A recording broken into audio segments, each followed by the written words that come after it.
Hello, good morning and thanks for joining us here. It is Thursday, June 11th. I'm Mitch Carter. A couple of top headlines for you before we get over to 14 First Alert meteorologist Byron Douglas. Starting off this morning here, we are continuing to follow a traffic alert in Newburgh that came into our newsroom during the 6 o'clock hour. Got a map on your screen. Officials say the stoplight at the intersection of State Road 66 and State Road 261 is now flashing red in all directions. We know this is near the Walgreens and the Hucks in Newburgh, and officials say it could take hours to repair, so drivers now asked to avoid the area this morning during that morning commute. If you have to go through there, gentle reminder here, a flashing red in all directions stoplight should go ahead and be treated as a four-way stop. Meanwhile, developing overnight as well, investigations underway now to determine what exactly sparked a grain belt fire in Henderson. It happened on Wednesday afternoon around 2:30 on Tolles Avenue, the riverfront. Fire crews say they were able to quickly get the fire contained, but they did have to stay on scene for hours there to secure the area. You can see on your screen some smoke coming off of that there. And I know injuries that were reported, but the investigation into this does continue, so we'll keep an eye on that as well. Moving now to the west side of Evansville, there's a push underway here to replace lead pipes. EWSU hired contractors to go door to door in west side neighborhoods, checking the pipes that connect homes to the city's water main. Now, workers there will dig small test holes in yards along Broadway, Poplar Grove, and Franklin Street to try and find out if service lines are made of lead. Now, if they find the lead pipe there, the utility will then replace it for free, funded through a state program. If someone from Dye Brothers or eventually Blankenberger Brothers comes to you wanting to get a right of entry to go look at your service line, please do, because it could save you money down the road. If you're in that neighborhood and you had a lead service line, you really don't want to have a lead service line, especially if you have small children. So you really should take advantage of this opportunity. Well, the utility says all lead service lines nationwide must be replaced by 2037. And back here in Evansville, staying on task, some new best friends discovered over at Willard Library. Shifting gears here, representatives from It Takes a Village No-Kill Rescue stopped by the library to share more on what they do and to teach kids about caring for animals. They called this event Unearth a New Best Friend, where they brought along a few of their adorable dogs for attendees to get to know a little better. Organizers say it's a fun and educational experience for animal lovers of all ages. So this is just one organization that we partnered with, but we have several that we do. The zoo's coming this summer, and in the past the Humane Society's come, and we have all sorts of different programs, but our favorite are when we get to team with people from the community. The event was all a part of Willard Library's summer reading program, and they're also set to host an animal-centered event on June 24th with Party Paws Mobile Zoo. That's happening at 1 o'clock. Meanwhile, some EPD officers took patrol break to go walking with the dogs as well. Got some video here. This is all part of the department's Summer Walking Wednesdays program. Officers visited the city's animal control to walk the dogs there, giving the animals much-needed attention and socialization outside of their kennels, while also creating positive interaction between both the officers and the community. We've seen recent cases where some of these animals were rescued from just absolutely awful situations. So to get out, to get that loving interaction, and to get some exercise outside of the shelter, that's absolutely vital. Not unlike humans, they need those positive interactions. They need to be out. They need sunlight. They need fresh air. And it gets us out in the same thing. Yeah, it's hot today, but it's really going to be a fun day. Walking Wednesdays now will continue through June and July from 1 to 2 other locations across the city. Right now here it is 8:34. We're coming up on 8:35 on your Thursday, June 11th, like we talked about here at the start of the show. A couple of quick headlines for you before we get things over to 14 First Alert meteorologist Byron Douglas. Going to be another very warm day today before some overnight showers, things of that nature. So stick around. Byron's up next with a full look outside at what to expect for the rest of your Thursday, leading ahead to your Friday and your weekend. For those joining us, thank you. Have a great day, and so long. Stay informed on your local news and weather throughout the day by watching the 14 First Alert streaming shows. At 8:30 a.m., get your First Alert forecast to plan the day ahead and catch up on the news that happened overnight with the 14 News Sunrise team. In the afternoon, get the latest headlines, forecasts, and a preview of the stories we're working on with the 14 First Alert streaming show at 2:30. And get an in-depth look at the 14 First Alert forecast so you're ready for the next big thing with the 14 First Alert weather show at 9 p.m. Watch the 14 First Alert streaming show that fits your schedule and works best for you. Streaming on your phone by downloading the 14 News app and the 14 First Alert weather app. On your smart TV by using the 14 News streaming app.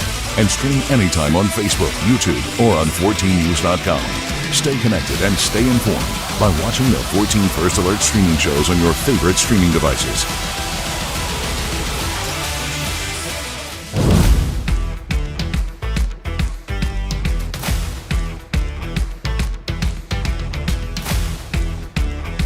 All right, good morning on this. It's Thursday, June 11th already.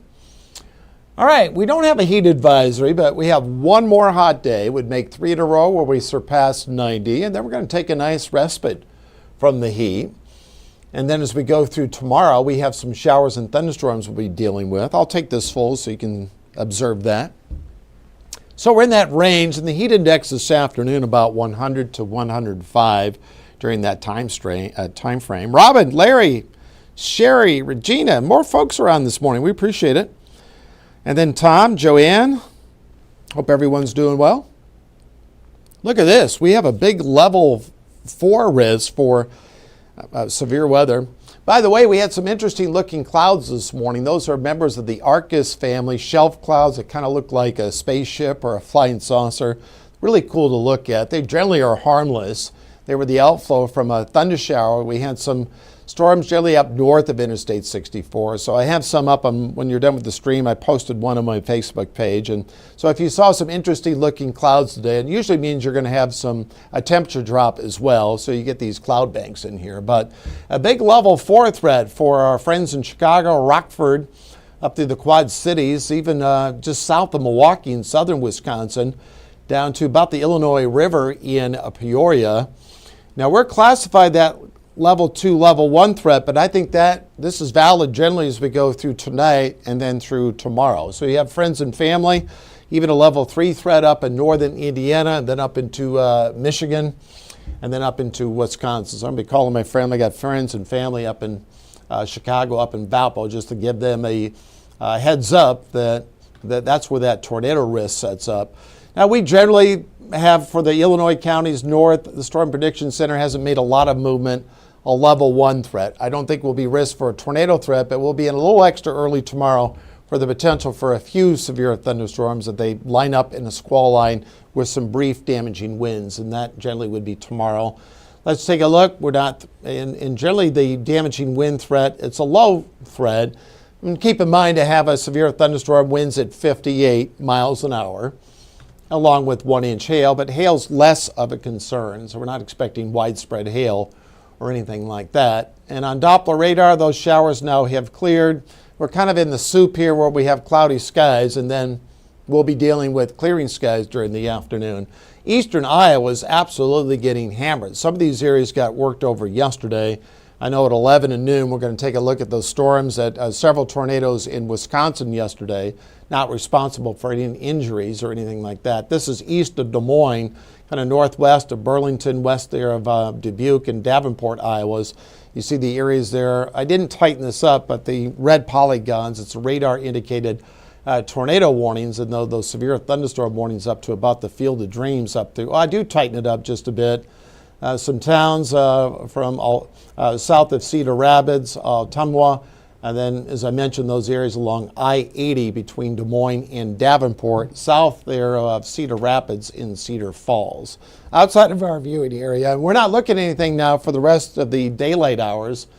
Now, temps, we were at 78, but with that rain, cooled air, we backed up to 71, and we're now up to 72. Fairfield dropped into the 60s, and where you're in wall-to-wall sunshine, Madisonville and Greenville, you're at 80. So we have disparate temperatures across the viewing area, but we'll all get caught up and be in the lower 90s. And kind of in this range of partly to mostly sunny skies, we have scattered cloud layers at 2 to 3, and then up to about 10,000 feet. And we are opening things up with some sunshine. As we go forward, winds will be gusting about 25 and holding there as we go to the afternoon hours. And then the heat will crank up. Kind of a slow start with the heat index, but we'll in a range here of about 100 to 105 with some higher readings where you've been into the sun throughout the morning down through western Kentucky. So showers kind of working back to a 10% chance now. Most of our showers, in fact, up north of Interstate 64, virtually everybody saw a little rain this morning. And then for tonight, if you're out this evening, you're fine. This is after midnight will be the best setup for showers and storms. And then tomorrow, the chances for early storms until about 6, 7 in the morning. And then Friday afternoon will be cooler and less humid. Still will be breezy at times, but winds will pivot out of the northwest. Those arrows really scooting along as we go hour by hour. So not sure, this is 7, 8 o'clock tonight, you're good to go. And then here comes the squall line. So Jeff will have more coming up in the stream at 2:30 than at 4, 5, 6, and 10. So we may be tracking a few warnings, and I'll be in early to cover this line of showers and storms. Now, we're looking at a level 1 flooding threat. We could pick up with these slow-moving storms a fast 1 inch of rain, and they'll actually be moving along pretty quickly. And then even up through 6, 7 in the morning. So we might up the probability through about 7. And then in the afternoon, one of these days, this is the time of year, you can have an overcast morning, and then we open it up to sunshine and winds going northwesterly. So that takes us through Friday. But look at this 60% probability of damaging winds, these hatched areas where you get winds greater than 75 up through the Chicago area. And again, this is well to our north. And then these threats overall would carry over into early Friday. Saturday looks good. We're good to go on Saturday. A decent day in the mid-80s as we go through our Saturday. And then as we go into Saturday night, some showers and storms. We might be in extra early on Sunday morning because Sunday we have a high probability of rain, but the best chance for showers and storms will actually be during the morning hours, and hopefully that line will weaken a bit. So I'm working Saturday night and then might have to carry over a bit into Sunday. And then Sunday afternoon will dry out a bit. And then fairly quiet. I mean, we've had some questions. You had that first day at 90, which came late this year. Is this going to go into a big heat wave? It is not. And I didn't show you the temperature trends, but we're guiding below normal out over the next 6 to 10 days. So generally those showers and storms, we're going to cut it back at midday. I'll probably drop that to a 10% probability of precipitation. And then we're probably up at tomorrow morning overnight, 70, 80% chance of rain until about 6, 7 in the morning. So if you have plans Friday afternoon, you're fine, or even mid-morning. And then Sunday, the best chance for showers and storms will be early.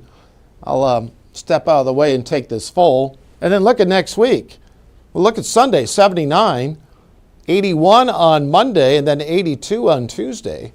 So we have a couple double-barreled cold fronts to talk about. Laura, thank you so much for watching down in Dawson Springs. Okay, Zach, no widespread severe weather is not expected next week, but we are monitoring. We'll probably add some alert time early on Sunday morning. And then we'll have to watch early on Friday, but good question. All right, Corey, thank you. And Keith, Robin, April, hope everyone's doing well. All right, I'm going to leave the 7-day up for a moment. We'll have more coming up at 11 a.m. and then again at noon. We'll also have some video of the severe weather that's ongoing up to our north and west. I hope everyone has a super day, and we'll talk to you soon.